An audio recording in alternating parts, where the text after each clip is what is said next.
Hello and welcome to Tetrad TV. Hey, so before we start tonight's episode, we just want to say on a serious note, please stay safe out there. There is a lot going on in this world, so stay safe. Please stand up for what you believe in. But anyway, we're standing with everybody in solidarity, and we just wanted to acknowledge everybody out there in these protests. So please stay safe from all of us here at Tetrad TV. So yeah, hello and welcome everybody to Tetrad TV, your official nerd source for anything in the geekdom, video games, movies, TV, anime, comic books, and more. We've got an amazing first episode lined up for you, so make sure you stick around, grab some snacks, and enjoy the ride. I would like to welcome everybody here in the channel. First up, we have Hand Grenade. What's up, Hand Grenade? Hey, how you doing? Man Grenade, I play first-person shooters, and I try to get around most games when I get bored of Destiny. After that, we got Pen Fighter. Hey, how's it going, everybody? Last Pin Fighter here. You guys can catch me on my channel with the Posse. We like to play shooters. We play Warframe. We play Warzone. We've been crushing a lot of Teamfight Tactics lately. That's coming to the stream this week. Just super excited to be here. Next, we got Raccoon Eyes. Hi, everyone. I'm Raccoon Eyes. I am a sci-fi fanatic. I'm excited to be here with you guys. Excited to be joining you for this lovely first night. You can always catch me playing anything from Mass Effect, Destiny 2, Elite Dangerous, and more. Next up, we have the awesome Clink. That's right. I am Neelink. I, of course, variety stream and really enjoy everything under the Geekdom banner. I grew up doing radio since I was like 13 years old, so I love bringing the live aspect of broadcast and radio here to Twitch and being able to interact with all of you out there. So welcome to the very first premiere episode of Tetrad TV. We've been working so hard on getting everything organized and together to bring all of this to all of you out there. So check it out. First thing we're going to go into is our weekly headlines and news. So first up, of course, is not E3. Because E3 normally happens, this time of June, and it's not E3 this year because of everything happening with COVID-19. E3 was postponed until next year, I guess we could say. But there's still press conferences going on. Pen, do you want to do a quick rundown of those press conferences for us? Yeah. There's a couple that I wanted to highlight. Clink, just the first one would be Microsoft. So they always do their big thing. They have the big stage thing, the big crowd, everybody cheering. I'm not going to have that this year.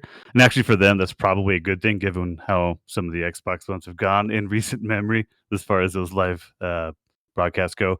But so what they're going to be doing this year, it looks like they're going to be focusing on the games and then the hardware that's coming out. But what I noticed, the small detail I noticed in all the news is that there's 15 different development teams working on video games right now. So they've talked about Halo Infinite, right? But they haven't brought up what the other games are. So I'm kind of excited to see what Microsoft is trying to cook up because they're trying to compete with what Sony's doing with the exclusives. Mm-hmm. So I'm interested in what's going on there, right? So that their press conference is in July. So they had the actual like firm date. It's not there. It's July. So that's what's going on with Microsoft. The other one that's on my radar, of course, is TennoCon because I am a ninja, a space ninja. I like to get my space ninja legs flexing all the time. Yeah, that's my stuff. Yeah, that's happening on July 11th still. They haven't pushed that back any further from what they already did. So, and they're kind of being like hush-hush about it. When we get later into, I'll be jumping into some Warframe news here in just a minute in this segment, but they haven't released much about what they're going to talk about. So I'm kind of interested to see what they do. I'm stoked. So you mentioned the Xbox press conference, and earlier we were talking about the PS5 announcement, and some interesting information literally just happened on social media with that. Raccoon, what happened with that? Gotcha. So over the last day, they have announced that they are actually indefinitely postponing it. We don't have a time frame. It was originally scheduled for June 4th. It has been entirely postponed at this point. The pop-up you're just seeing right there goes into a little bit of the reason behind such. Just going to keep our eyes open for that and get you guys as much news on it as more things come up. For now, we're waiting on Sony. With that being said, that they're postponing it. They're probably going to push it to their own press conference. So don't they have? Isn't that Sony have their own every single year too? Probably just announce it then. Like I a think. SonyCon kind of thing. Yeah. Don't they have their own the Absolutely Sony press possible. conference? I think have so. to look that Normally it's just E3 though, right? Like it's just the That's the big showcase thing they for have their at game. E3. That's where they do most of their announcements. Yeah. I'm not sure though. So Yeah. we'll find out more information as the months go on into the summer. Yeah, so there's a few more things going on for not E3, including the IGN Expo happening sometime on June 5th, Guerrilla Collective June 6th, 1 p.m. Eastern Standard Time. I guess, what is that, 10 a.m. our time? The ever-popular PC Game Show on June 6th at noon Pacific. I like watching the PC Game Show. It's fun. And Yeah, that's fun. Yeah. then Steam Game Festival, June 9th through 14th. Also, keep an eye on that when they do the game festival. They release a lot of cheap games and a lot of free games on Steam as well. They really Yeah, do. they do. Keep your eyes open. My Steam library is jacked. Like Is it? Yeah. It's 600 some odd games in there, and It's yeah, Jack. it's jacked. From my personal experience, they always tend The next one is by far what I am stoked for. Clink, read it off. And loud and proud. Which one? EA Play Live? CD. No! Oh, Oh, Yes, of course, CD Projekt Red, happening on June 11th, where we're going to find out so much more information about Cyberpunk 2077. ho! Oh boy. Who in chat Finally, knows where finally. Cyberpunk came from? I don't Where even it know if I originated know where from. Cyberpunk came from. do we want to do? Do we want to do? You chat? should 'Cause I know. It was a board game. It's That's amazing right, board it game. was a board game. Cyberpunk Yep. It was like 2022. Warhammer. Hey, come on. 22. Yes. Yes. Let's see some hype shit in the chat for Cyberpunk. Let's see Hell Oh this. yeah. And if I may segue into this, since we're already talking about the chat, What's just a a quick segue? segue Is is that the thing you ride around? I guess it's a little bit of a segue right around.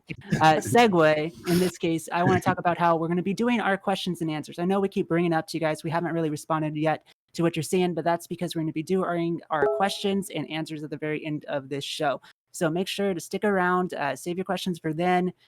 We will be going over them with you. We are very excited to speak with you further on those. So Very excited. hold on for that. Very Very excited. excited. Hell yeah. When I started, oh yeah. And of course, with Not E3, there's lots of things going on all throughout the month of June. Day of Devs on June 22nd. Sega New Game Plus Expo June 23rd. Ubisoft is doing their press conference on July 12th, and of course, Microsoft in July as well.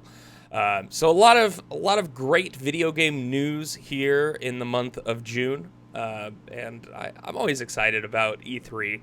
I've gone a few times It's myself. a lot to talk about in the future. You know, maybe next year you'll see us as Tetrad at E3. Who knows? Whoa. Whoa. Goals. Hashtag goals. Hashtag We goals. could be. We could Absolutely be. plausible. Yep. Can somebody just cure COVID real quick? Just Oh, Yeah, you know, just reaching out to Right. chat. hear it real Yeah, fast. we just got to make sure we don't feed Raccoon any alcohol. She's got to be sober Sally the entire time we're there. Wow. Wow. So, Quick shout out to Dooflonky for the 10 gifted subs, by yeah, the way. dude. thank you. Yeah, dude. absolutely. Hi. Hell yeah, dude. Absolutely. Thanks a lot. Appreciate that.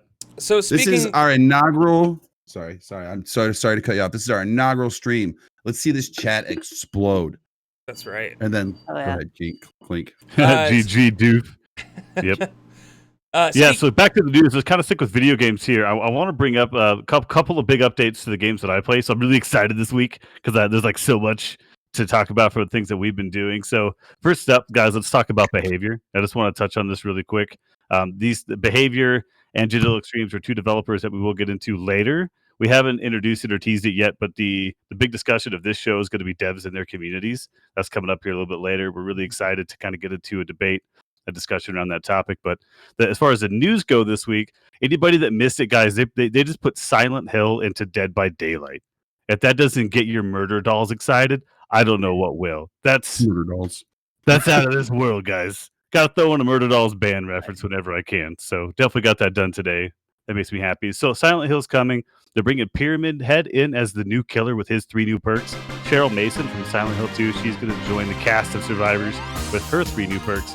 And the new map is going to be the Midwich Elementary School from the video game. That's fucking amazing. I'm super stoked. I'm excited. Wow. Hope you guys are too. So that's the new chapter there. That's going to be purchased. Yeah, You can purchase that in its entirety for like one lump sum on Steam or Xbox Store, PlayStation Store, whatever you got. Or you could probably get it like they have with all the others. You can get like the killer or the survivor with Oryx cells. Yeah, You that's purchase really the game, cool but- that they're bringing the Silent Hill universe into one of these kind of indie developer games. Yes, the murder boner. That is standing so tall. Yeah, cool. exactly. This is So I- is super cool. I got a question with that. Like the other night, I was able to see that you could download Dead by Daylight, and I was listening to actually White Bandit and Raccoon talk about it, saying the game's got a lot of lore behind it. And I noticed that they didn't name like Michael Myers wasn't named Michael Myers. He was like the Ghost or something like that, or that might have been Ghostface from something like. Are they going to introduce Pyramid Head as Pyramid Head from Silent Hill, and is he going to have the lore from Silent Hill, or is he going to be like Triangle Head and lore from the I game? imagine it's probably going to be something on the lines of Pyramid Head, but I don't think it's going to be the Pyramid Head. No, it is the Pyramid Head, guys. You The think lore so? for Michael Myers, the lore for Ghostface, Well, no. all these people. It brings in the actual lore. So this is the actual Pyramid Head with his connection to the darkness from the Silent Hill universe is actually in the game. The entity has brought him here. No, I in the absolutely lore. understand that, but His name is going to be the Executioner. see, Is what that's you're what gonna I was call him. talking about. Okay. That's Yeah. what I meant. They always give them a name. Like Michael Myers is the Shape, Is right? that like a- Freddy's the Yes. Nightmare. They Is all that like they all a- have other Ghostface names. is Is still that a called copyright thing that they're trying to Ghostface. avoid? Like I figured they'd have to like this. So like, why wouldn't they just name him Pyramid Head or Michael Myers? I'm just Well, curious. yeah. I'm not sure. It's I never a did agree. reference thing. That's their, Because every great entity must have a nickname. Doof! Thank you, Doof. They Thank you. blew us up there too. Hey, Yeah. all you guys, thank you. Thank you so much for the yeah. donations, guys. Thank Wow. you guys. Thank you. It's Wow. a great Blowing start. up. It's a Hype great train, start. baby. Yeah, that's the behavior. So needs, speaking of though. these new releases, there's a few other new releases coming out this week. I know one of the hot topic games has been Valorant, officially releasing tomorrow on PC. I know it's been in beta the last few weeks. Valorant comes out tomorrow. We're gonna have to do an episode where we tear that I'll game get apart you a little covered. bit. I enjoyed Valorant. But with that, Try it. so if we already have the beta downloaded, do we have the full game, or do we got to go and re-download? I have no idea. Excuse me, the game. I don't know if it's a Most beta likely client gonna patch release or that not. shit. Yeah, Valorant Key is useless now. I know that, but since the game is already up through Riot. Riot. Games, yeah. I wonder if it unlocks the whole game. I don't see it being a big game. I feel like a potato could run that game. I don't know. A few other new releases. Command and Conquer Remastered Collection comes out on the Oh 4th. hell yeah! So that is what, like Hell yeah. Thursday? And then the very exciting one following Let me that. get my Tanya action back on. Let's go.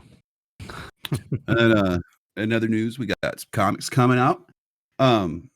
I'm pretty geeked myself about some of these comics, right? We got this Wednesday, we got the Amazing Spider-Man number 43, Avengers 33, Marauders, which if anybody knows what Marauders is, it's a great comic. And then I don't know if anybody knows that Marvel owns Star Wars. And we got Dr. Aphra coming out, which is kind of excited to see I what saw that that. Yeah. it's number one, and I kind of want to see what that's going to be all about, like what the lore is going to be a part of it.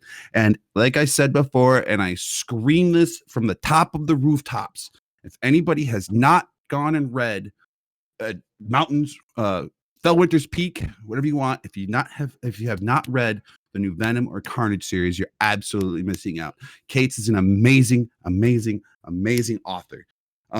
So please go check it out. And then we got a couple with DC as well. DC's got Teen Titans Go, the new Batman, Strange Adventures. There's nothing really launching this week besides the second season of Batman: The Adventure Continues. And then we got Harley Quinn and Justice League Odyssey this week. Batman those are good Adventure ones. Continues. It's Yeah. exciting though, because that's a direct sequel to the animated series. Is that correct? Yep. Yeah. It's Very amazing. nice. And then actually I'd heard some new lingo too, and this is more Clink's background, that green light for One Punch Man live action. One Punch. Greatest Yeah. intro ever. Sure, Almost as good as Rockin' Cat and his Crossfire. fire. You know. So yeah, that just got announced. The One Punch Man live action movie is in production right now. In the anime world, this week there's a new season of Baki on Netflix coming out on Thursday. So go check that out. We're gonna just go through these real fast. TV shows. I don't know if you guys have watched Space Force yet. That recently just came out on Netflix. Space I Force. just binged that last night, dude. Oh man, dude. Space I'm Force. I digging have it. thoughts, I have feelings, emotions. I love that show. There's a really cool show, Raimi, that just came out on Hulu that I've heard really good things about. Snowpiercer on TNT. I know that Snowpiercer was a movie. I'm digging the TV show quite a bit. Are you digging it? I've been kind of like that's one of my on the fencers. Like, ooh, I love the movie, but I have been I'm digging keeping up with it, man. The movie was rad. The idea and the premises was rad. But this takes place like, was it 20 years after the initial freeze? But it's so slow, man. The story is cool. The buildup is cool, but it's just dragging on and on and on. Like the last episode was. I never there's at watched least- the movie, so it was- I'm the into movie it. is great. The movie was great. 1,000 biddies to Flonky. Thank you, buddy. But Dude, it was thanks. good. But the series, man, it does not hold a candle to the show. I hope it picks up. I'm sorry for cutting you off. That's all right, man. I Then just, real quick, Clank. yeah. I want to get back to comic books for just 1 second. We talked DC, we talked Marvel. Nobody brought up Image Comics. Come on, guys. There's more comic books in the world. Yeah, Yeah, there is. There are. Image just did Comics that. is putting out some weird and funky stuff that I feel like we should mention. If you guys don't know who Kieran Gillen is, that's a name to start looking. I'm about to put that in the chat for you guys because it's kind of spelled kind of funky. This is one. It's only somebody that I've just now been getting into, but they just put out a new book, a 5-part miniseries called Ludocrats. I'll type that in for Interesting. you. Love that. Ludocrats. So this thing it released on May 20th, but it's a 5-issue miniseries. It's just now finishing up. Gary Gillen is the writer of this, who also wrote The Wicked and the Divine, which is again something you guys probably haven't seen, but it's pretty big. Wicked and Divine is pretty big, pretty good stuff. So this is an M-rated book. It's for the older people in our audience, definitely. Like, make no mistake, this is definitely an M-rated book. But it's advertised, and I like the way they put this as being ornate fantasy, like dude. But it's also like super colorful and ridiculous, like Borderlands. So check out Ludocrats, guys. Like, seriously. I will have to read that. Yeah, I'll definitely look into that myself. Much excitement. Back to you there. I know we need to kind of finish up the games that are releasing this week here. I know we have the Outer Worlds releasing on Switch on the 5th, which is interesting. Didn't you beat the Outer Worlds like 3 times the first week, Raccoon? I did. I'm concerned. I do like.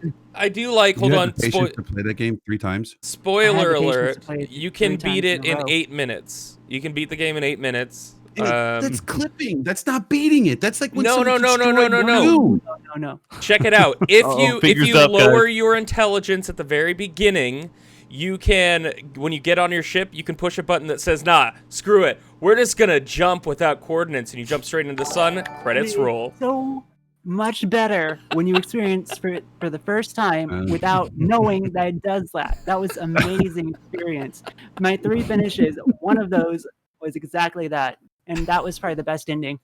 To be perfectly Yep. honest. That So was the most you enjoyable. can beat it very quickly, or it takes a while. But I really enjoyed playing it. I had a good time with it. So anyway, Outer Worlds on PC. There's a It few was- other game releases No, this Switch. week, but yeah, Switch. or Switch. I feel like Excuse that me. game's gonna be Yeah. semi-complicated on the Switch. I mean, there was a lot of things they do in the PC, like I am curious. dumbing it down to the Switch itself. Like it's I don't know. It's one thing we'll have to find out. I got a Switch, so We'll I'll find out. Probably looking into that myself. Yeah, So- I've got one more game release. One more, guys, before we move on. I got to mention Deadlock Protocol. Anybody out there that's a fellow Space Ninja, you know this big title update is coming up. Space Ninja! Exclamation mark Space Ninja. It's got to be in Yeah, there. we're gonna need that to be a thing. So Digital Extremes did announce in a forwarding post this week that the next update was not going to come out this month. Spacey Sarah from Digital Extremes said that it will not ship on PC this week. We have mentioned in the past 2 dev streams that June was our delay buffer, and we'll indeed need to use that buffer. So that tells me that it'll be at least to June 5th before that comes out. But hopefully that means fewer bugs, right? I mean, that's kind of the hope with that. So what we're expecting from this is a huge update to the appearance of the Corpus tile sets. Super stoked about that. They're adding in a lot of lore, background imagery, story content. There's a new Warframe quest and a hard mode for super sweats like me. So that's what's going on in the World of Warframe. That should come out, like I said, by June 5th or somewhere around June 9th. Those are kind of the 2 dates that they're looking at. So Very Swaz cool. Let's do it. So I know Squishy's Raccoon in mentioned earlier the questions and answers. If you guys do have any questions or anything, I know we're not really responding a whole lot to chat right now. We got a lot to go over in this first episode, but we'll save a little bit of a segment at the end. We'll answer your guys' questions. If you have anything directly for us, we would love to answer those at the end. Also, if you guys have ideas, because I see people are typing ideas, like stuff that they would like us to go over, scroll down, click that Discord button, join the Discord, and we have comments and like different sections where you can put in your ideas that we will all be going through, including our mods. So You can also fill out the feedback section. There's a button down there that says feedback. Click that, fill out the 3-4 questions in there. If you'd like to see something on the show, something we can do different, something we can do better, something that we're just rocking at and you want to see more of, please fill out that feedback. We'd love to know what you think. Yes, absolutely. Absolutely. Okay. So this leads us to our next segment of the week, which would be our video game reviews. This week we reviewed 2 separate games. Pen and Raccoon reviewed one game, and Grenade and I reviewed another. So let's leave it at that. Pen and Raccoon. Fantastic. Pen, do you want to go ahead and go first on this one here? I'd love to hear your take. Oh, I absolutely can. Although it is your footage, so we'll definitely give you a chance to talk about the footage that you gave to him as well. But Project Absolutely. Genesis, that's the game that Raccoon and I chose to take a look at. Look interesting because she's into Destiny, I'm into Warframe. We're kind of into the whole space shooter genre. So when the idea to jump onto a PvP shooter title that's also a ship-to-ship dogfighter, couldn't pass that up. So we had to jump in and take a look. It's by 8 Circuit Studios, so it's an independent developer and publisher, which always gets me going. I get really excited about the independent developers. Again, Warframe is my shiz, man. So we took a look at this game. I don't know if we're going to jump the footage on now or wait till Raccoon's got a chance to set up for footage. But the state of the game for me was kind of a mixed bag of gameplay with the 2 mechanics that they had running. So I'll explain that real briefly. So what I read into was the ship combat was extremely fluid. It was fun. It was nice. You could fly around, shoot at stuff real well. It was really easy. I could just pick it right up, and just I felt like I was a pro at it already. So it was really smooth and silky. I liked it, but the gameplay options were few.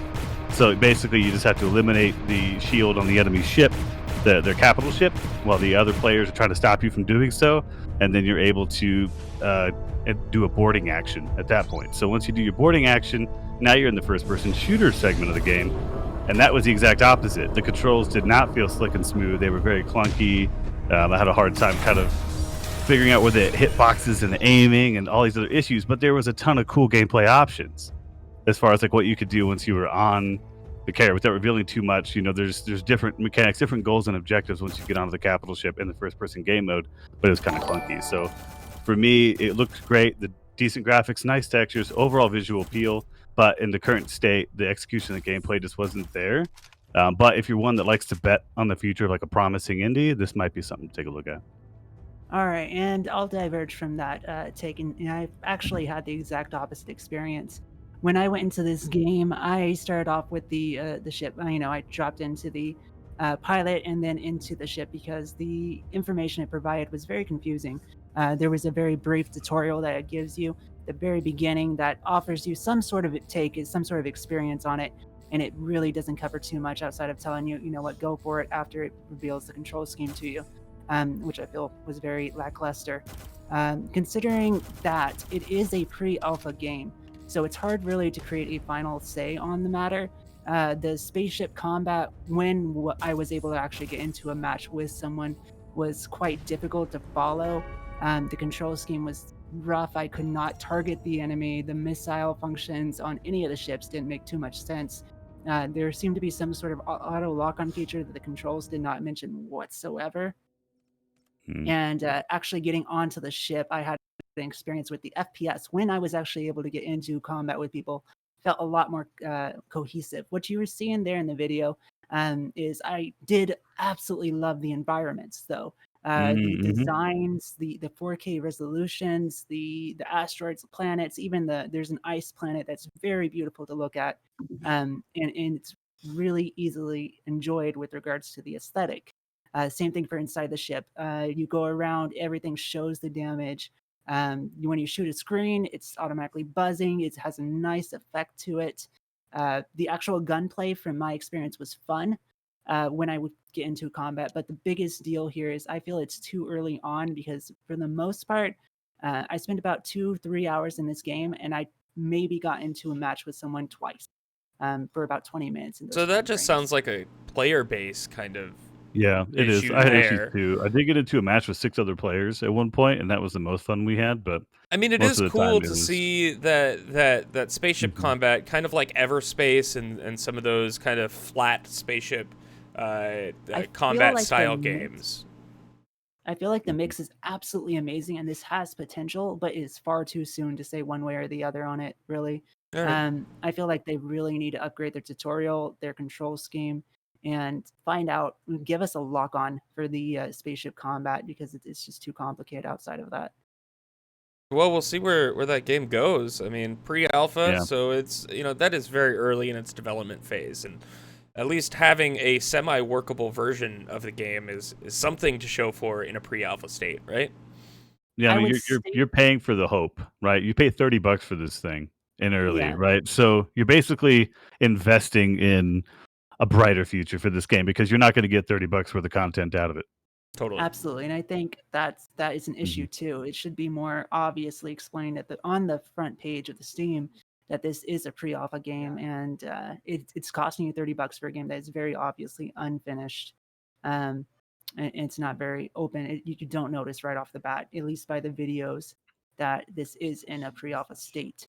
So it's over advertising for oversold price, in my personal opinion.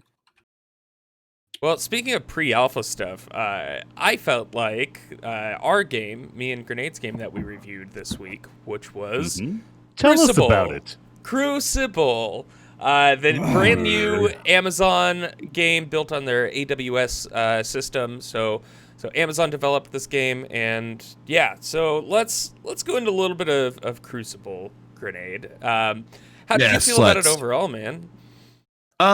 Jeff Bezos sucks at making video games.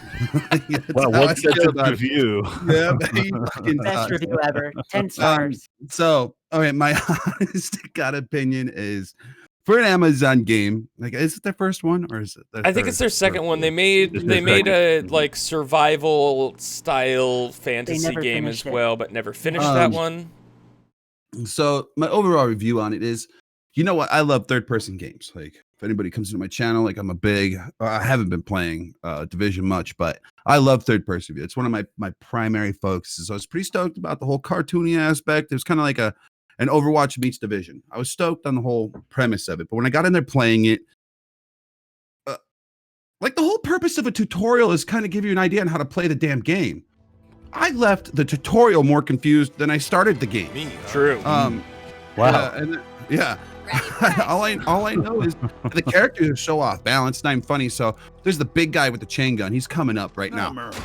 This guy That here. guy right there is overpowered. Like, at least in games, there's the whole skill to challenge aspect, right? This guy just sits at the back of the map mowing everybody down. But the worst part about it is, like, you got this guy with an axe, right? He teleports and everything like that, but his cooldowns aren't fast enough to even teleport to this guy to even get down there and get him, right? And then when you're fighting somebody, the TTK in this game is horrible. Oh, what do you mean? It's horrible. Like, I'm sitting there fighting this little squirrel guy, right? And I'm the soldier, and I am laying into him, and they blatantly let you know when you're hitting a headshot, right? And I'm sitting there just tracking the guy over. I felt like I was playing Kovacs Aim Simulator on a little squirrel. It was just like, and then So the time to kill was rough. So, like, is it? Do they have like a super buff shield? Like, Although No, my it's just an experience is actual life I bar. died really quickly. Like, you can see some of my gameplay footage here. Look at this. I just get two-shot by anything and everything over and over and over again. Anyway. That looks rough, man. The hitboxes are pretty gnarly. Yeah, They look jank. Just look at They the are. footage now. They look jank.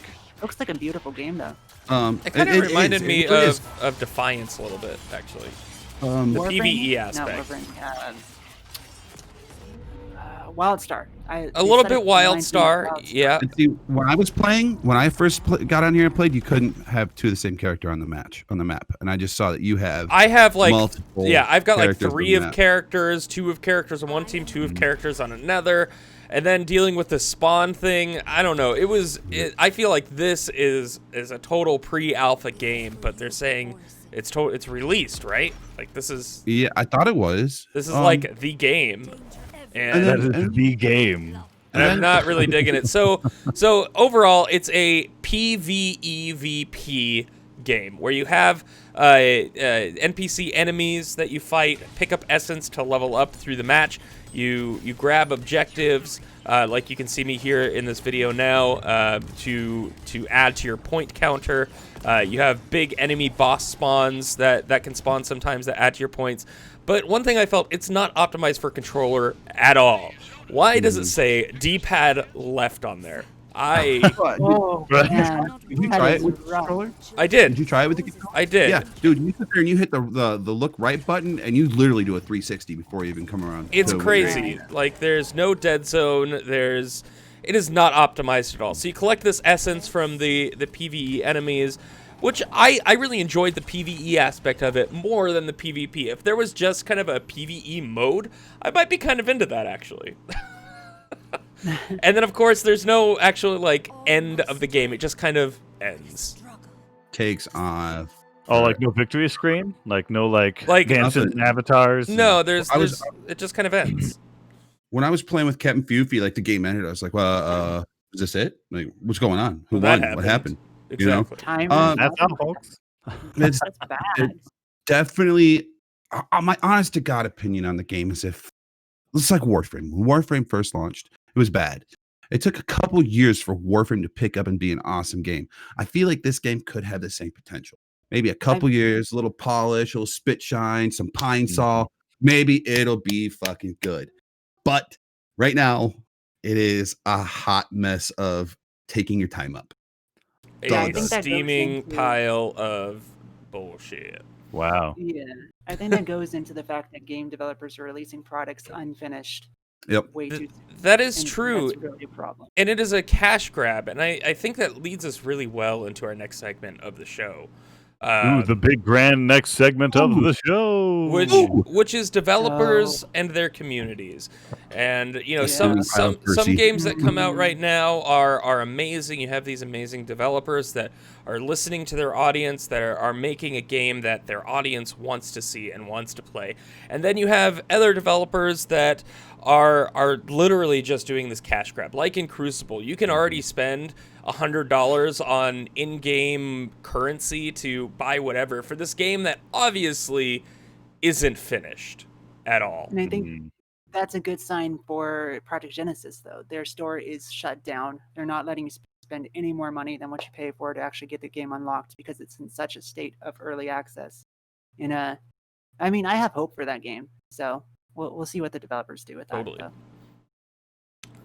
So, Penn, developers and their communities. I know you have a lot of thoughts about Oh my this goodness. subject. Yes, this is a heavy topic. We kind of been chat, to be honest with you. Like this has been a topic. We're using it today because it's been something that comes up all the time when we're just playing games together and hanging out and chilling, being awesome Tetrad peeps.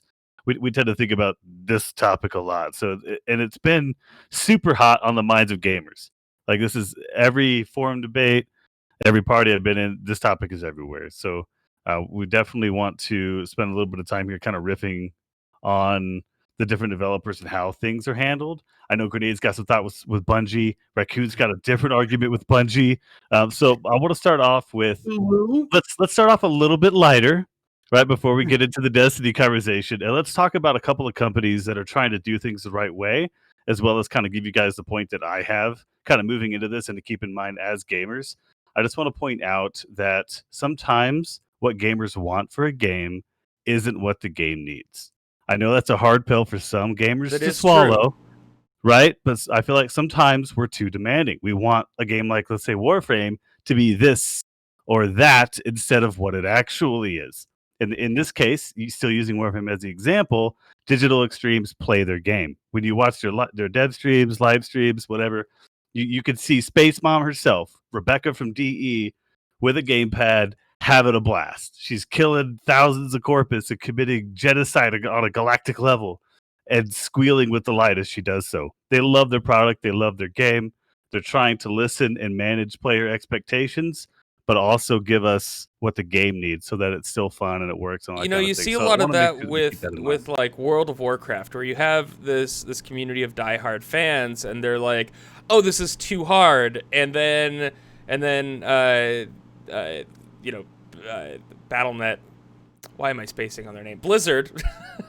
Blizzard will go and make Whoa. everything easier, and then everybody's like, "This is too easy." It's like, well, what did you want in the first place then?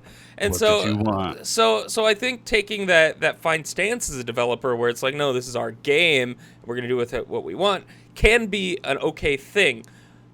To You an gotta be extent. careful though. To an You extent. gotta be careful. So I Mhm. absolutely agree, and this bleeds into every live service game out there. It doesn't matter if it's MMO, FPS, MMO, FPS, RPG. It doesn't matter. This goes right back into Apex. I don't know if you guys remember that whole controversy about a Oh, month or man. two ago, where Apex Mhm. developer basically told their community, "Hey, you know what? Sucks to suck. We're making this game for ourselves. You guys are free to play players. If you don't want to spend the money, you don't have to. But we're doing it our way." And I think that's a very bad stance to take. Mutual common ground is a very important thing to focus on. Otherwise, you're Mhm. going to lose your audience, and that's exactly what has happened with Apex. As more important, well, let me scratch that. More popular games like Modern Warfare have come out to replace it, and you can see the communities die down slowly over time. And especially in a big event like that, where a developer comes out of the way and basically shits on their own community. That's not going to do anyone any favors. That is No, true. which is why I wanted to use behavior as a second example. They're a good example to look at because they're trying to balance a PvP asymmetrical game, which no one's ever been able to really do before. Right? Turtle Rock tried really hard with Evolve. This has been something that's been tried over and over. What behavior is trying to do with Dead by Daylight is just it blows my mind the balance that they've managed to maintain. In a game like that, you need 80% of your player base to want to be a survivor and 20% to be killer. So you have to make the survivor gameplay spicy enough for people to actually want to play, or else everybody else is just going to go want to be Pyramid Head, right? Because that sounds way cooler. Who would you want to be? Do you want to be Jake Park, or do you want to be fucking Pyramid Head? Well, Right? Pyramid Like Head. that's an easy answer. But it's not easy because of the way the game's balanced. You actually have a better chance of success at the higher levels as a survivor. But you hear the complaining, right? A lot of the people in the community want to see the game balanced differently, and that's not what the game needs. The game doesn't need the killers to have more options for killing. That's what some people are crying for, right? They're being too demanding. So Right. to kind of make my point, they're using behavior and DE. Play your game as a developer, be a part of the gamer base. That way you're in touch with what your gamers are doing. And then with using behavior as the example, sometimes you have to put the needs of the game ahead of the crybabies. Yeah, absolutely. That goes And that goes to show with any community though. Like, people are only seeing it from their point of view when they're playing it. Like you're only seeing it from Penn's point of view, or Raccoon's only seeing it Right. from her point of view. And you could say like, "Hey, this needs this," and it doesn't because that would completely break the game type deal, you know. But as a community, you got to realize how many people are actually doing the same thing you're doing. So, like you're right, 100% the needs of the game before the needs of the community, and there's always a small group that has like that kind of goes with, oh, this person needs this first, or you know what I mean. I'm not huge on Dead by Daylight. I could talk about that with Destiny, but I'm waiting for that part. But I understand what you're talking about. It's definitely a hard road to pave for any Mm. game developer, and I understand the stress behind it. yeah, So I think You know, it's tough balance. I see a game like Anthem, and Mm. we all know what Oh, happened with Anthem, where it's like you had this big AAA game come out, and then the community suddenly gets to the end of it, and they're like, well, what's next? And it just kind of fell flat on the floor. Which now, of course, we know that EA is going through that and redoing the entire game basically from the ground up. And we don't really know where that looks right now, but it's basically a dead game because of this cash grab mentality. Yeah, absolutely. And cash and money is almost always part of the reason why the game developers may make the choices that the communities don't like. Um, but it's always a balance, because then I think a good example and segue real quickly without saying too much further into it. Trials. So dive into a raccoon. So talking about Trials of the Trash. Talking about Go for it, Destiny and raccoon. Destiny 2, right? Yes. Okay. Let's talk about Trials and Destiny 2. So I don't know about you guys, but I'm a huge Destiny 2 fan. I've been playing the game since basic release and pre-release of D1. Yeah, don't go too rough there. Trials is a fantastic example. In the first game, people loved it and they hated it. Always, constantly was a love-hate example of people wanting the game Trials to be something else. Destiny 2 releases, they released Trials of the Nine. People love it and hate it, and they hate it so loudly and so proudly of it that they eventually shut it down to get it reworked to a state where it can function. They never did that. They never did that. They never did that, but people's level of complaint. I think this comes down to the community again. People's level of the complaint led Bungie to release something, again, that was not in a state where players don't need Trials. Trials is an unnecessary, entirely toxic, sweaty fest of a disaster, and it drives player base up for a temporary time bit, but then it comes and brings down the community. The entire community is trash.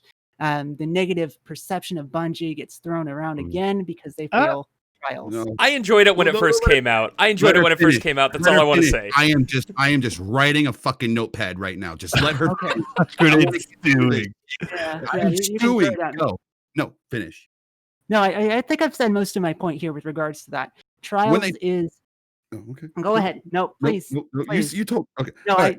I've said my piece Trials first now. is a cesspool of cheaters, and right now it's worse than when Trials of the Nine was out. It is so fucking bad. And then when they brought Trials of the Nine, the only reason why a lot of people didn't want to do it is because you couldn't get stagnant rolls. Honestly, if they brought Trials of the Nine back right now, how it is, it'd be fucking 10 times better than Trials of the Osiris. Because what made Trials of Osiris awesome in D1 is people who were cannon fodder in Crucible, like yous, the me's, and the people who drop maybe 10 bombs, 12 bombs in a game, versus people who are dropping 50 fucking bombs after they're playing. Those are the guys who were getting to the tower, but it also gave us, the cannon fodder, a chance to get the armor, get the guns, and get the weapons. Right now, there's no fucking way to do it unless you go flawless. No, You know, absolutely. and you have to get flawless just to open the chest, to even use the fucking coins. And with Exactly. Destiny listening to their community, they're totally listening to community, but they're not listening to the right community. That's the problem. 0.01% of the community is a super sweaty tryhard. You got the Glads, you got the Chevys, you got the Rages. I play a fuck ton of Destiny. I thought 3,000 hours was a lot. I met a guy named Shock. He's got 10,000 hours in the game, right?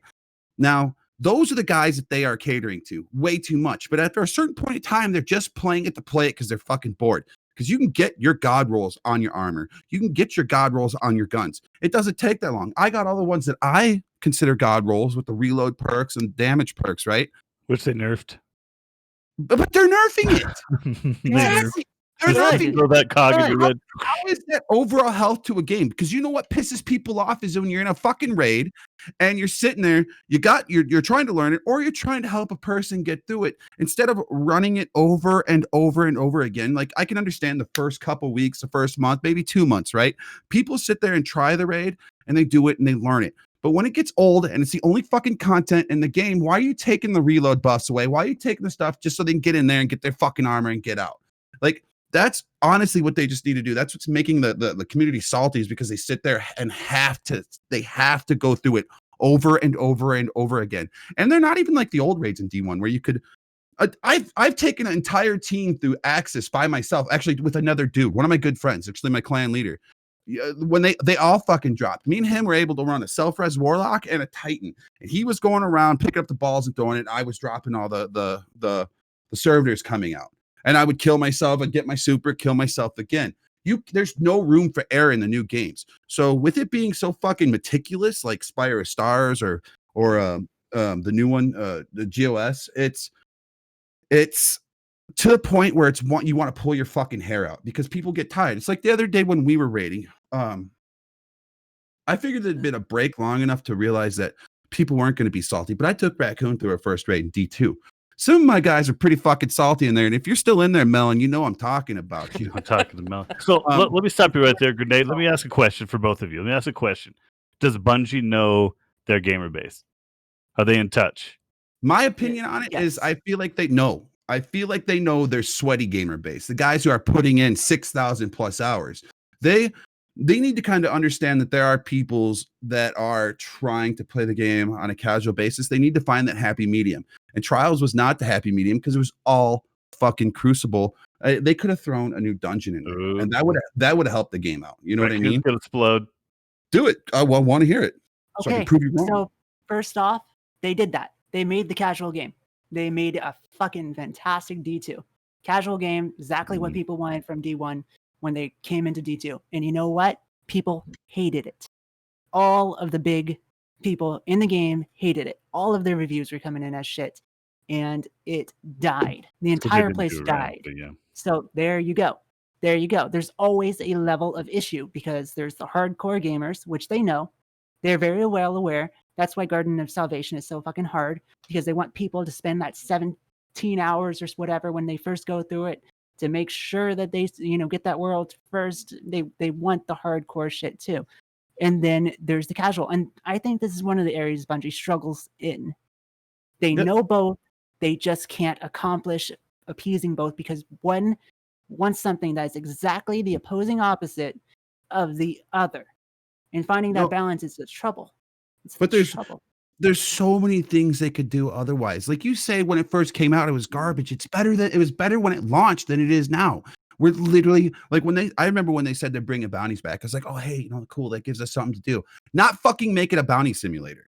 That's all it is right now. Is just so let's go back to the original, what we started with, right, guys? We started with when are we at the point where we're wanting the game to be something it's not? Or are we at the point of the developers aren't guiding this game correctly as a service? Because there's that fine line. That's why we opened with that. That's what we started talking about. Because I feel like I want Destiny 2 to be something it's not.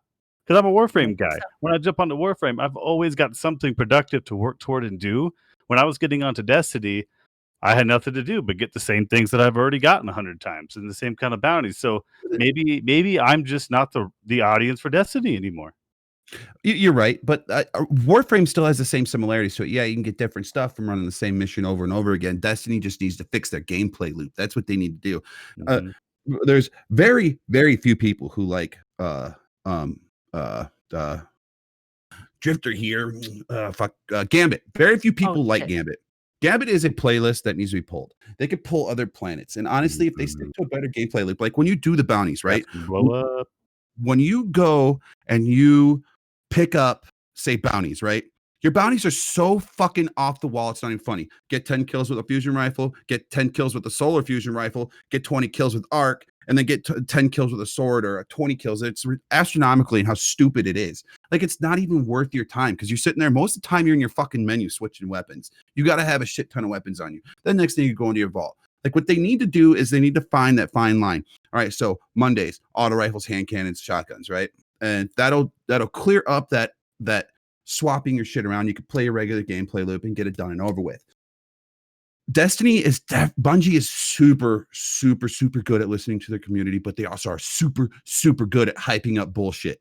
You see the commercials, like I could be so. Grab? Yeah, I do. No. You could see a commercial and you're sitting there going, "Season pass is just a money grab." Yes, it's just following what everybody else is doing. Destiny created FOMO for themselves. Yes. Yeah, they screwed themselves in this. The reason why Destiny 1 was so fucking good was because, say, between the House of Wolves and the Rise of Iron, people got their shit done. People soloed raids. People soloed shit that they wanted to do. But hold on. I got you. I'm sorry. there was that time that everybody got their armor, did their shit, and they could go play another game. Right now, they're sitting there going, well, you got to be here for the season. You got to grind out your god roll. But what they're doing is you're bored as fuck because you're doing the same thing over again because you can't get the same weapon next season. So that screwed themselves into monotony by putting the season pass in there. Or the different seasons with different weapons. Not the season pass. I'm sorry. They've acknowledged it. They have already acknowledged that.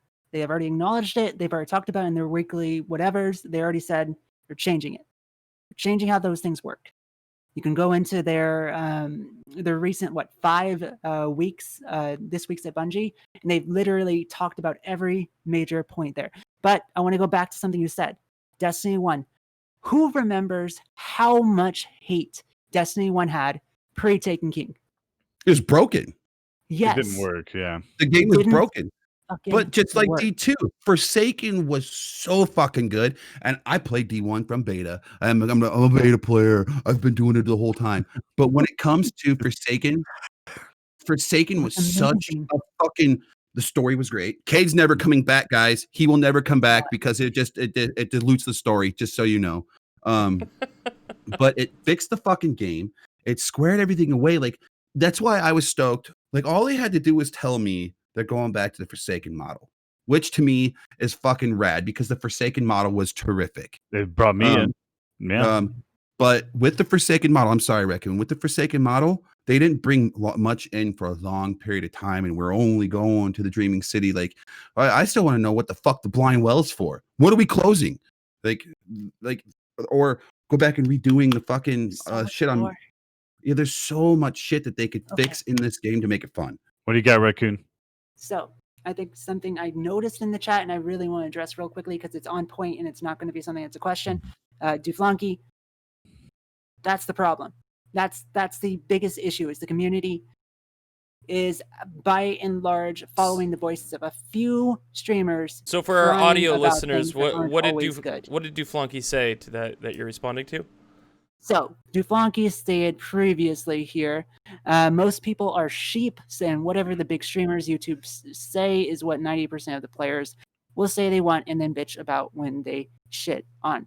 So basically, what he's stating is that the community listens to the big name streamers and they cry about whatever the big name streamers are saying.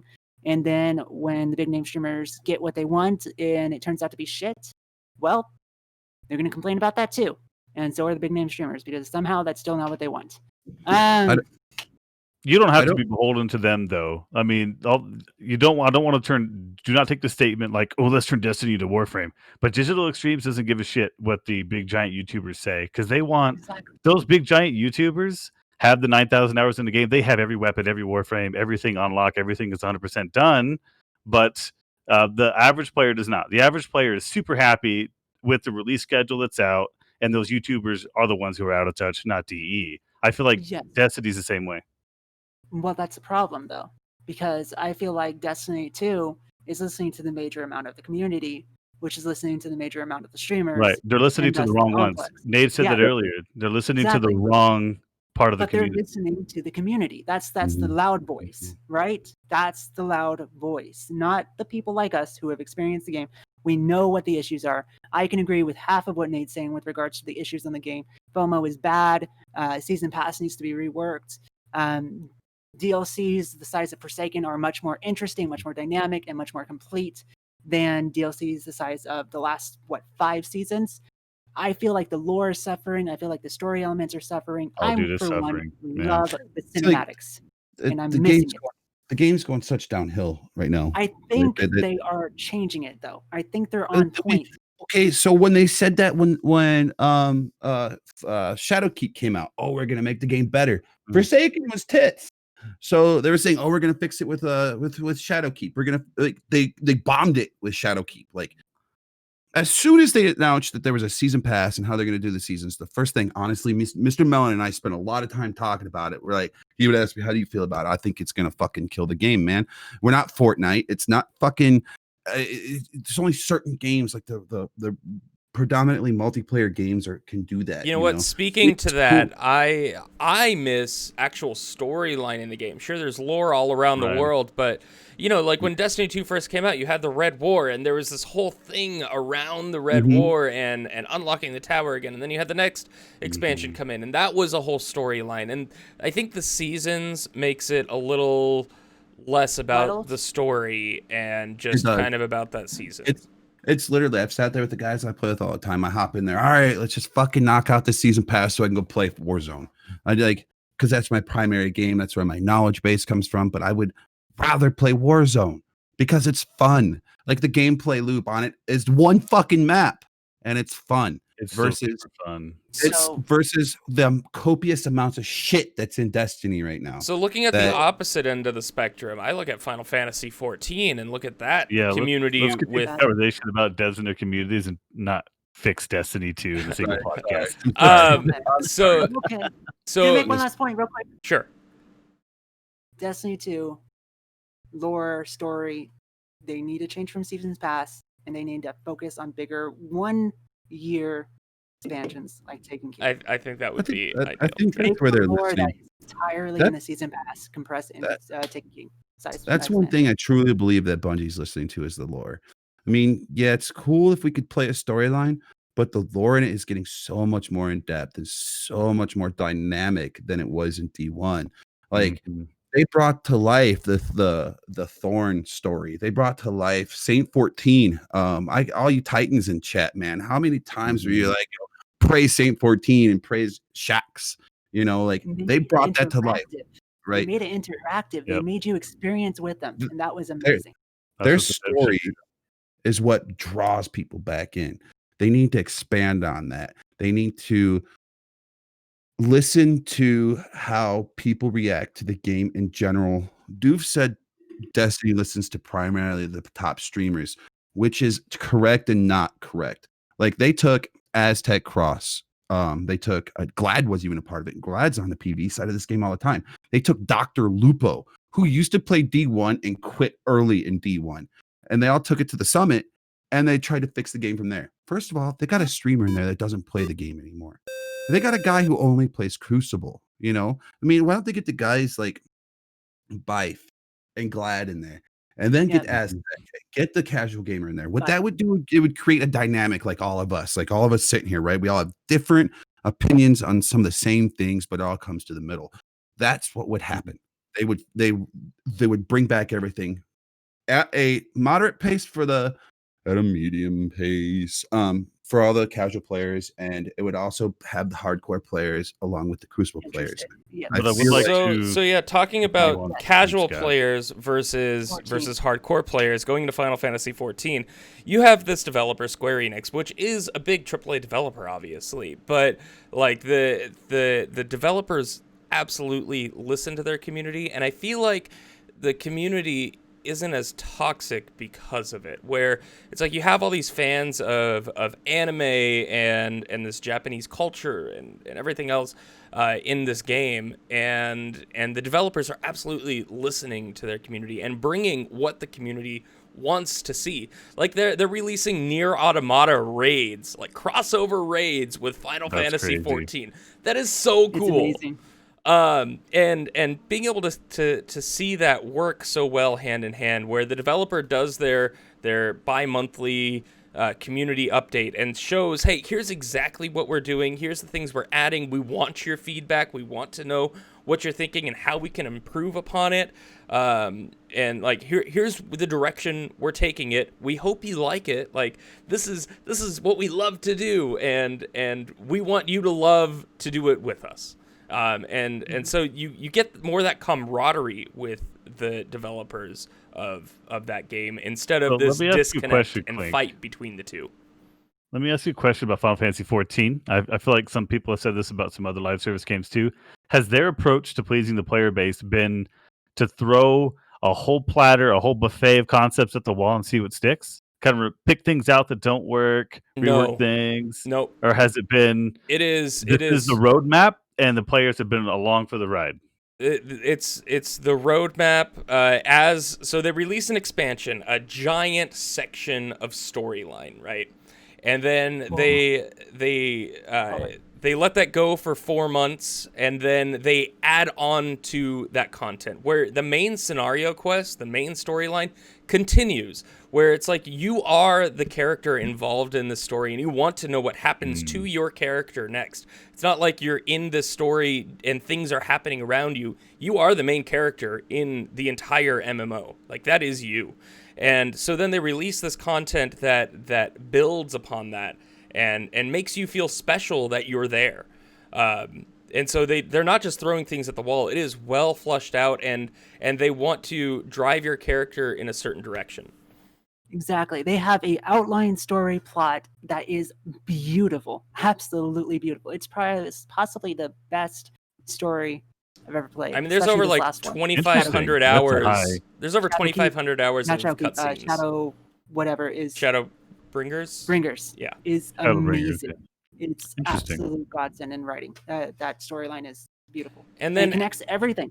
And then adding on these like they have trials, which are 8-man raids. They have alliance raids, which are 24-man raids, and it kind of like just adds on to these pieces of the story and builds upon itself. Instead of, like, I feel like Destiny, where it's like every season's kind of a disconnect from the last one, where it's like, okay, we're going over here, we're going over here, we're going over here, we're going over here. Instead, it's this kind of beautiful sculpture and masterpiece that they've built out of this game. All tying together. Yeah. Was it that you were saying the other day when I was watching you play? Because I personally have not delved into it. I mean, I like Final Fantasy, but I have not delved into this one, the 14. You were saying that each character, instead of having a generalized storyline, each character can kind of has their own story according to the world and how it changes. Is that true, or is it generalized like Destiny? Like every hunter has the same storyline. I mean, everybody has the same storyline, but that story is about you. You are the warrior of light, and this stuff is happening to you, and you're influencing the world around you instead of like, hey, these aliens are attacking over here, let's just go defend this planet. And anyway. Yeah, I think another point really quickly I love to add is the fact that they adjust. So recently they've pivoted more into make your own choices, where you can choose your choice. Like they give you a multiple choice option. What is it, like 2 or 3 options when you're in the dialogue? Something like that, The yeah. cutscenes occasionally like that. And then they allow you to RP that. It doesn't affect your story, but it's an enjoyable part of the feeling. The writing is so good. Participation, right? It's so good that just having a little bit of participation, just the nudge of it, brings you further and further into your character. That interests me greatly. Yeah, Interest intensifies. It's beautiful, man. You want to go through the main story, choose a class you think is interesting because each story is written based on that class to a certain point, and then run with it. Just run with it. It just gets better and better as it explodes out. There's tons of content, many hours of story in there. So that's a good example then of a developer that not just listened to the community throughout the roadmap, but probably started off with what they knew their gamers wanted. Yeah, they've really done a good job with connecting with their community. They pivoted. Yeah, I think a big point to bring up real quickly before I know because we're kind of getting towards the end here is Final Fantasy 14 released once before Final Fantasy 14 Realm Reborn, and that game was literal. It was like, terrible. Is that why it's trash. Realm Reborn? But that game's beyond bad trash. That game was hell trash. That was See, that's fire an important point to There- bring up because there was sometimes you have to do that, right? So let me explain this. You had Final Fantasy 14, and it was unplayable. Like the mechanics didn't work, nothing worked, and so they're like, okay, we need to redo this. So they actually made an in-game movie happen. It shut down the servers. There was this literal apocalypse, like Bahamut shows up overhead and just blows up the entire planet. The server shut down. They redid the entire game, and you still see it's called the Calamity in the game. And they still reference that, like, hey, the calamity happened. They and all this shit canonized happened. it. I like it. And fantastic. And then they listened to their community and what they wanted, and have just built so much upon that. And anyway, one of my favorite games. So, yeah. There you go. That's So the you know, devs in talking their community. devs in their communities, you have some that listen, you have some that want to cash grab, you have some that they're this way, they're that way, they're this way, they're that way, and I think it's a fine line to walk for a developer, you know, because And then there's the gamers, right? The gamers themselves. We have to make sure that we're not trying to make Elite Dangerous into Eve. exactly. Right. Yep. We have to be sure that we're not hoping that a game is going to become something else, because I've caught myself in that very same loop with ED.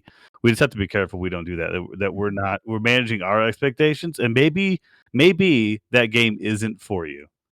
We Right. have to be honest with ourselves as consumers. Instead of forcing Bungie to make Destiny 2 the game you want it to be, maybe it's not for you.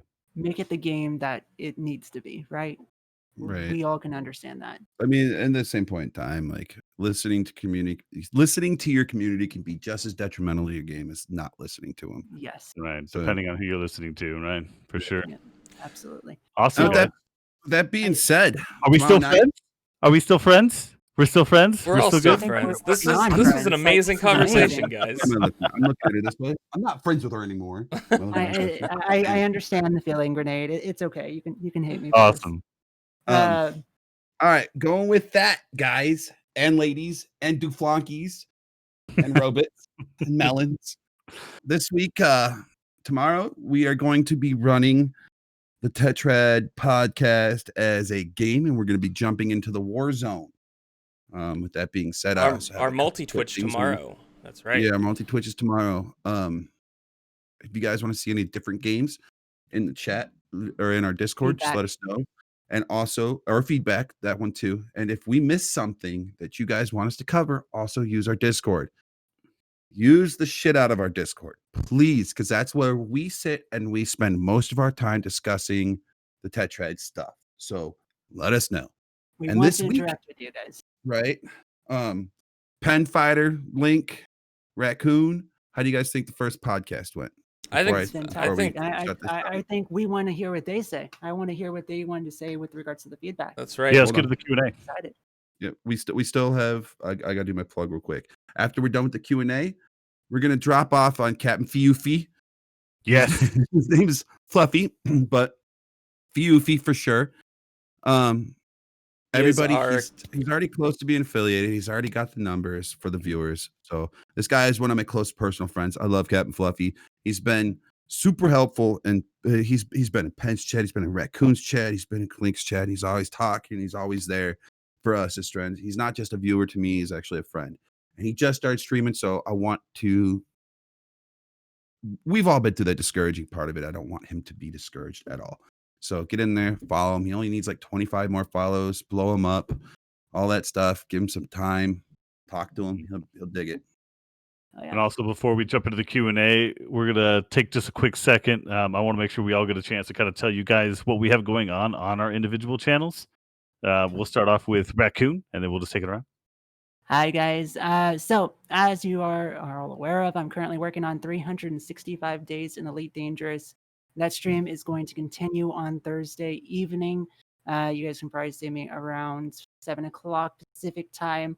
We're going to be doing at least 2 or 3 hours, possibly 4 hours in Elite Dangerous. Then feel free to come in. We typically chat about just about everything from science to metaphysics to quantum physics to games. I mean, we talk about everything. I would love to have you guys here. And then, of course, expect random streams of Destiny and Warzone and other things. So love to have you guys. And of course, And Link, go ahead. so We're excited to hear what you're doing. I'm gonna be streaming a lot of Final Fantasy 14 this week. I'm trying to level up my character a little bit. So I know we talked about a lot of Final Fantasy 14 here in this episode. So if you want to see some of that this week, that is mostly what I'm gonna be streaming. Is a whole lot of FinFan 14. I heard that there's brothels in this game. Okay, like, from there was a Raccoon, Kotaku article that came out recently Yep, that let's, did highlight the Kotaku. brothels. Kotaku. That was pretty interesting. I didn't know they existed until right now.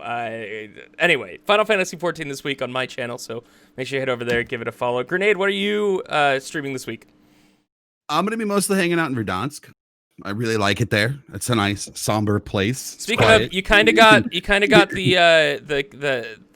Captain Price look going on right now. I'm digging so it. anybody doesn't know, I had a big beard and did a shave shaved to the sound of biddies, and Fluffy blew everybody out of the water in like 2 seconds. So he wanted me to look like Captain Price. Growing it back. But I'm going to be in Verdansk as Captain Price mostly. I'm also going to be doing one night, probably Wednesday, of just doing Ori and the Will of the Wisps. Ooh. Yep, that's a great game. Everybody ever played Ori? You know, you're going to be in the chat with this Captain Price looking soldier, just crying my eyes out. Crying your eyes out. And then along with that, I think I'm going to be trying to do some Sea of Thieves. So if anybody's down, let me know. And then we have Right, the me Pen in there. Fighter. Yes. So the Pen Fighter Posse, we got an interesting week dialed up. We're doing Dead by Daylight on Tuesday. We always do dead things. I'm just gonna start calling those channels or those streams Faye's Dead Things, because that's basically, we do this for Faye almost exclusively these days. Warframe Wednesday, as always. Thursday we're gonna do Warzone, but I'm also gonna pivot. We're gonna bring Team Fight Tactics back to the channel. We used to do this last year. It's time to bring it back. I'm super stoked. We're going to reintroduce that into my lineup. Friday's Freaky Friday. This week, we may actually skip out on the Dead Things on Friday as far as Dead by Daylight, because I really want to play a horror title. I really want to get spoopy. I want us to be using the pants check to see if I have crapped myself from playing this video game. We have a hashtag for that in my channel. We have an exclamation mark Pants check. command for that. Oh, Check thank your God. pants. That looks scary. Check your pants. So that's what's going to go on Friday. Saturday is our 12-hour stream. So that's what we're doing on. But I do want to segue from talking about our individual channels to this Tetrad channel. One of the things you guys are going to start seeing is us streaming on the Tetrad channel as the Tetrad, as the writers of the Nerd Apocalypse. But you're also going to start seeing us bring in some other streamers that we know. We've talked to a few. Some of you in chat who stream, expect messages from us. We're going to invite people to play with us as we kind of get our streaming schedule up. We'd like to have content every day on our channel. That's And right. 7 days a week. somebody's hosted, there's 4 people streaming, 3, 2, maybe a bunch of us playing Teamfight Tactics is this huge party. That'd be awesome. We have games like Smite, Warzone, Sea of Thieves, things like that kind of dialed up for you guys. So make sure that you guys are checking this channel more often than you have been, because we are going to bring you guys some more streams. And it doesn't even have to be. It could be Raccoon sitting on the channel drawing for everybody. It could be. guys. That would be amazing. We would all Thursdays. salivate. Although I have some exciting plans for Thursdays. the main focus of this channel, though, I feel like is really to bring you guys as our 4 separate communities together into a big ol' cuddle puddle of a community. And on this channel, have a lot of multi streams happening where, you know, it's one of us and one of our featured streamers of the week playing together. And that's really the atmosphere we want to bring here to this channel is this atmosphere of togetherness. So thank you all so much for joining us here for Not Tetrad done this yet. week. I know. I just want to thank everybody. Like Thank you, everyone. I'm gonna want to cry, thank them man. too. We got affiliated already. You know, you can see our emotes in there. Thank you all so much for all the subs and everything. And if The you amazing support people have been Really, giving us even thank you. prior to this stream has been absolutely fantastic. If I may segue into this, I would love to get your guys' questions and answers now as we head towards the end of the stream. I first off want to thank everyone who subbed tonight, everyone who's here tonight, all the viewers, all the followers. We appreciate Premiere every one of you episode. guys. This is the premiere episode. We're going to be doing this. I believe we agreed on 7:30 or 8 every Monday Eight, now. I think 8 8 a.m. o'clock is good. 8 p.m. o'clock, Pacific. Pacific time. I'm glad you dig every it, Melon. So Yeah, so we're what are your gonna be doing questions? What do you guys Yeah. got for us? what do you Hit got? us. Hit us. Hit us with the Um, cues. So how this is gonna work is she's gonna ask the question, or you guys gonna ask the question, and Raccoon is gonna grab it for Repeat us. Yep. So yeah, we'll read the question and then we'll do our best to answer it. So it's only 11 o'clock on the East Coast, right, Doof? Yeah, doof. And it's like you sleep. You're a Marine, dude. The sleep's for the dead. So Squishy Boy asks, do I get rewarded for watching this at 4:13 a.m. other than entertainment? Squishy Boy, you get rewarded with our beautiful faces and their beautiful beards. And Yeah, wasn't this a reward? Well, Yeah, you get a. by the way, the audio of this will also be up on iTunes. We'll be uploading it to SoundCloud. Mhm. So if you guys want to have this as a podcast when you're driving around, put it on in your car, listen to it. We'll we'll be putting that out on iTunes as a podcast on SoundCloud. So you will have opportunities to be able to replay this. It's going to be up on YouTube, and all those links are down below in the channel. So feel free to follow those as well if you want. If you're unable to make the live podcast, we will have that available for you to listen to. Yeah. Guys, if you have questions about the topics too that we talked about, man, this is your chance to jump on in and get yourself Destiny involved. 3. So personally, okay. So question is Destiny 3.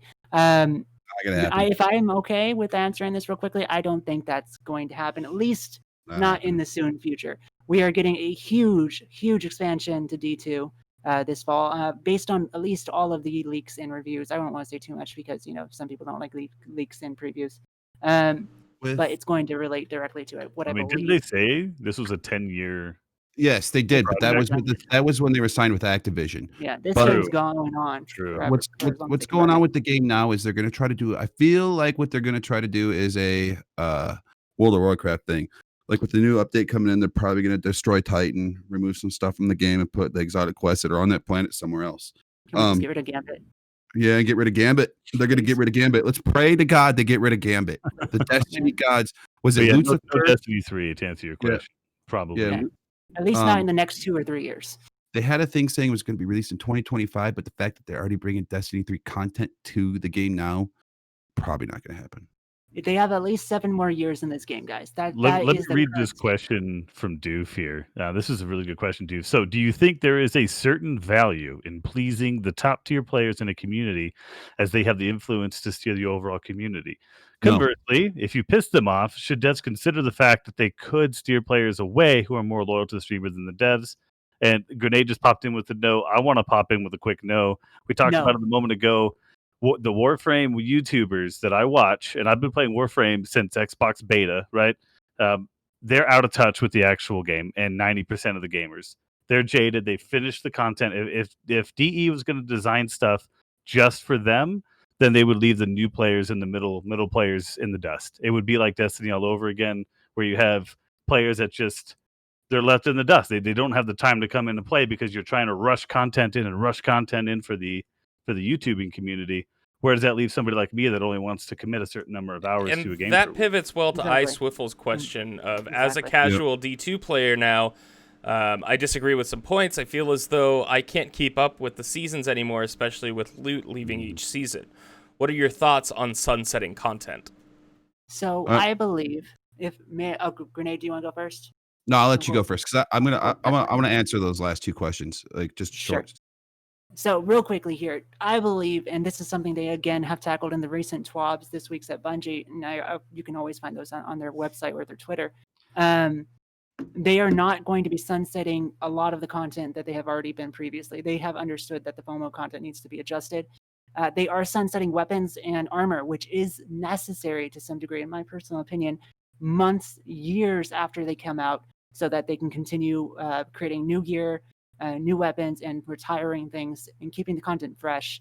But and that is months you and can years. buy a lot of that though after the season on the paper store, right? No, you can only buy. So what they did, which was awesome, is they put only cosmetics in the store now. Okay. And with what there's, are you done, Raccoon? I'm sorry. Okay, go ahead. You're fine. All right, with that whole thing and listening to the community and loyal to the streamers, here's the thing: the Glads, the Chevys, all those guys are not going to stop fucking playing a game because they don't like the idea. Because you know what? There also has to be a certain point of revenue in their pocket, and you know what? They got the revenue on Destiny. Glad's channel dropped by half when he started playing Final Fantasy, so they're not going to leave the game based on the hardcore developed to that streamer. They're there because they like that game. They're there, and yes, granted, some might be like they might get the idea from the streamer, but 90% of it won't. And with sunsetting weapons, if it's done correctly and not remaking weapons, then yes, I'm all for it. It worked in Destiny. Now, if they just remake weapons and reskin them, it's gonna fucking send Exactly. uproar. No reskins. Fuck. Armor is by far the hardest to get. Don't sunset the armor. The armor that they have system now that they have in place for armor is awesome. I like the armor, but Go ahead. Sorry. No, that's all I had to say on that part.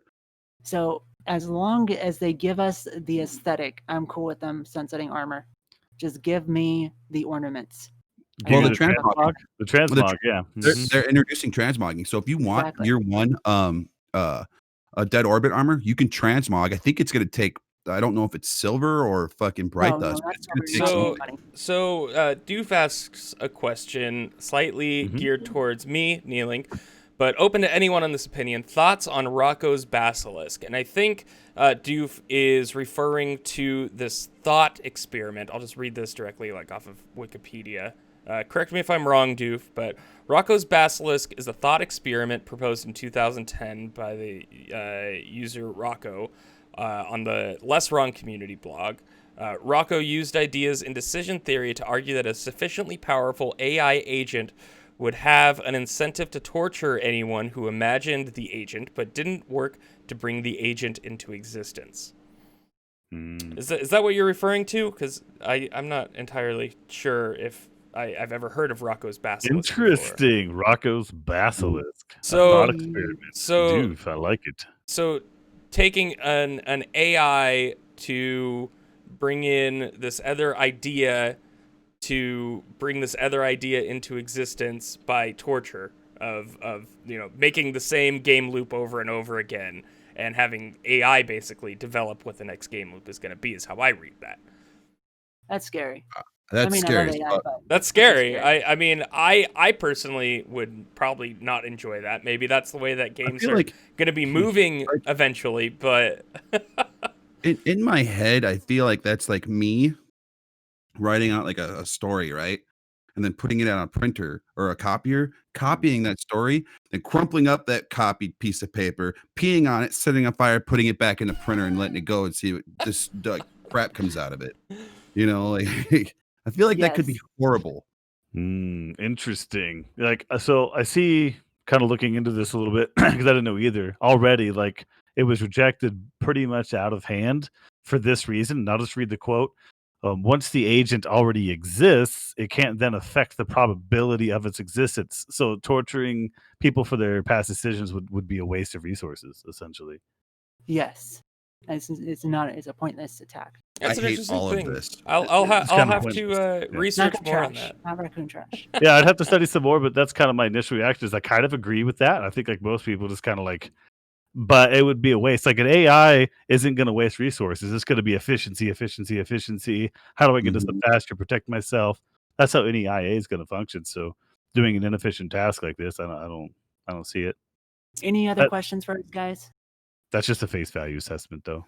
Yeah. Well, thank you all so much for joining us here for our very first premiere episode of Tetrad TV.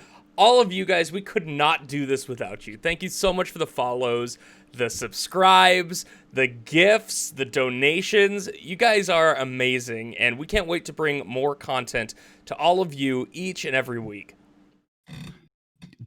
The channel, Tetrad, share it, send it across all your social media, do everything, get our name out there, make this fun.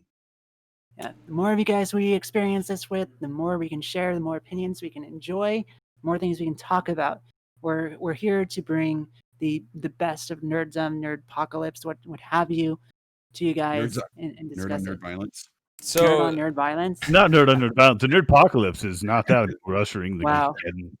So Wow. make sure you join us tomorrow I feel for scared. our multi-Twitch stream. We'll be on here tomorrow night. All four of us streaming some Warzone, and we're going to be developing that stream a little bit more as the weeks go on into some different games that we could all four play at the same time. And of course, join us next Monday at, I think we're pushing it back to 8 p.m. Pacific time. So join us next Monday here for our next episode of Tetrad TV. Pen, you want to give them a little clue as to what that episode is going to be about? A little clue. Oh, it's a clue, Sherlock. So, episode 2, we're going to be bringing you guys just a quad review of a video game. We haven't nailed that down, but I wouldn't tell you anyway. We keep that super secret, so we're not going to do that. But the big ticket discussion item, I'm not going to reveal that either, but it's a big one. It's a big one. You guys are going to want to be here for. It's going to be directly personal and related to any of you that dive into gaming. And then, of course, we're going to hit our news headlines like we always do. And yeah, it'll kind of be the same model as this one. However, moving forward, we are working on lining up some interviews with some third parties for you guys. So we're talking to some comic book creators. We're talking to video game creators. I'm talking to this guy who's who wrote some scripts for Westworld. I just actually got some messages from him today. Super jammed and stoked if I can get that dude on the show. We're going to try to get you guys some interviews with some people in the biz so that we could actually get you guys some fresh and unique content here on our show. That's right. So thank you all so much for joining us here for our very first episode of Tetrad TV. We're going to be dropping you off with Captain Fluffy. Captain Fifi. The first Tetrade is now.